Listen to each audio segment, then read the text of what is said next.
Okay, guys, I asked you to post questions to Facebook, and I said I would answer one right away. So Allison asked, why does travel seem to mess up our whole system? And I think what she means is our digestion.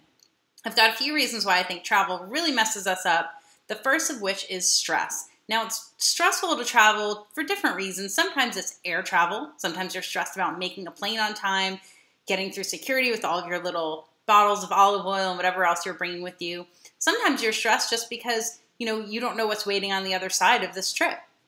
So stress is the number one reason why travel can upset digestion. I've talked about stress a ton when it comes to digestion. It's affecting everything from our stomach acid levels down to just the peristaltic movement, that's triggering our whole digestive system to kind of swish our food through and move it through, right? So we want to make sure we do as best we can to breathe and just kind of relax through the whole process.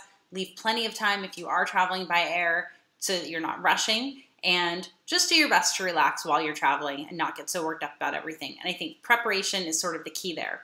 Now, a couple of other things I think affect our digestion while we travel.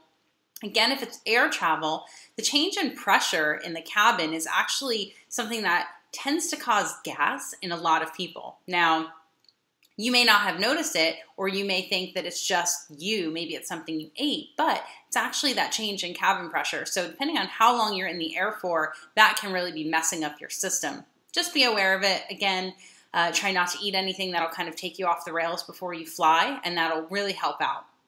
Now, the other thing, and probably maybe the most obvious, but the one that people forget the most, is that we eat really different foods when we're away from home, even if we're trying to stick to our normal types of foods that we're eating, like meat, veggies, fruits, those kinds of things.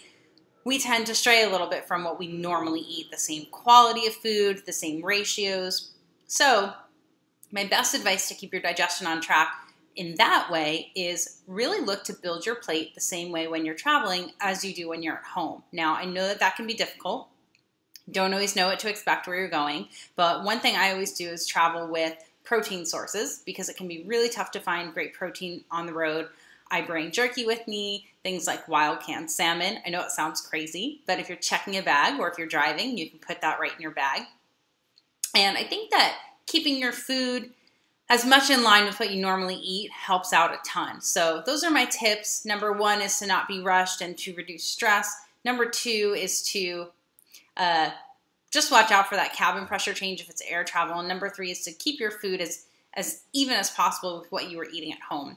And kind of my last sort of, if none of that's working for you, if you keep trying and you're just having trouble still, might be a good time to carry a probiotic, because that can really help things kind of stay moving properly and keep everything kind of in balance the way that you would normally have it at home.